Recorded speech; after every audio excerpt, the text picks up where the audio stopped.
Well, hello, BoomSticks family. BoomSticks here. As always, my honor to spend this time here with all of you. Welcome back to the work table. On the table this evening, we have none other than Mrs. Eleanor. Eleanor being our Taurus 1911 chambered in 45 ACP, and we are very fond of her. We purchased this particular firearm a number of years ago here locally and have lost count of the number of rounds we have run through this thing a long time ago. By our best estimation, somewhere between 1,500 and 2,000 rounds respectively. We are particularly fond of the 1911 platform here at the Texas BoomSticks channel because we feel personally that, well, this is a quintessential piece of Americana. This particular firearm has quite the history with America, and if you're not familiar with it, we highly recommend that you brush up on that, as it is very interesting nonetheless. In this particular video, we're going to talk about the different features of this Taurus platform in 1911. We're going to talk about ammo and upgrades, and then we're going to give you guys an overall review of how this thing has performed for us over the years. So, without further ado, well, let's get into it. Again, this is the Taurus 1911 chambered in 45 ACP. The manufacturer's model number for this particular firearm is PT1911AR. The AR standing for accessory rail or Picatinny rail, as you see here. We take a look at the manufacturer's paperwork. You can see this is a PT1911 without the accessory rail you can see here. This particular firearm also by Taurus offers what is known as the Taurus Security System Registered.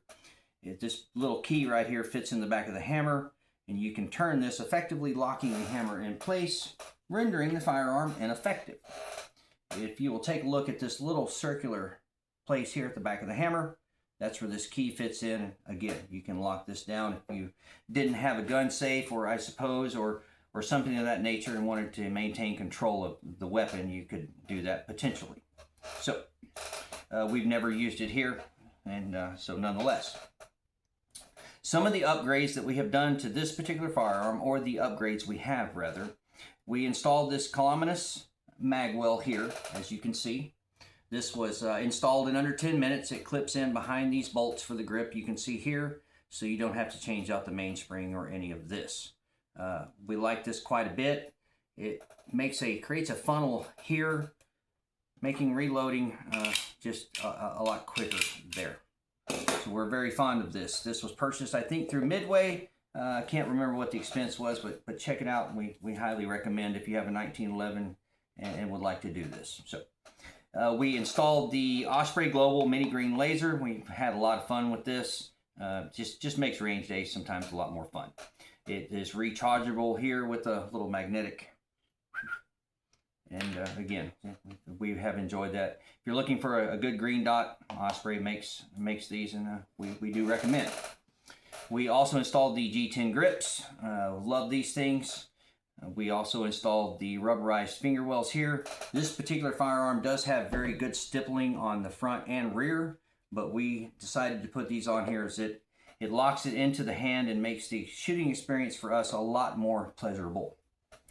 We use Freedom munitions a lot for range day. We've run a lot of different ammo through this one, but keep going back to Freedom as we can get this locally here at a fairly economical price. For self-defense, what we keep loaded in it most of the time would be the 6-hour that you see here.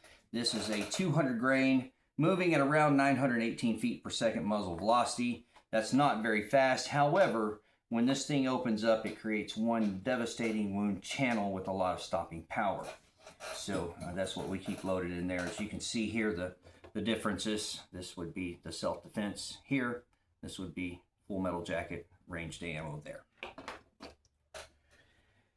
Overall review of this particular firearm. So Taurus in 1911 gets a lot of mixed reviews, as we have seen. Some people out there call them outright turds. That has not been our experience here. This one in the first 50 rounds was a little frustrating, as it did have quite a few misfeeds, but after that tended to clear up. Additionally, we watched a video by another YouTuber that recommends that you run these 1911s, as long as you're not in a dusty or dirty environment, and just going to range day and these things, competitions, to run them well wet with quite a bit of oil in them or oil in them. We started doing that with this on range days, and well, since then we have no more misfeeds. So seems logical. This is a machine. Machines like oil, so there you go. Note to self, more oil, no misfeeds, nonetheless. So overall, we've been extremely happy with this particular firearm, again, with many rounds run through it. This particular model also has the extended beaver tail safety, as you can see here, making function when firing a lot more simple. So I would recommend one of these if you're in the market for a 1911. Again, our experience with this has been quite well. So coming up in a future video, we're going to field strip this and we're going to get it cleaned on video for all of you and go over that.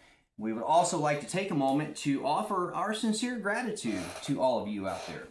We are near 100 subscribers on YouTube and near 400 followers on Instagram, and we would have never guessed that. And guys, we are truly honored to have you along on this journey with us. Thank you for tuning in. As always, BoomSticks out.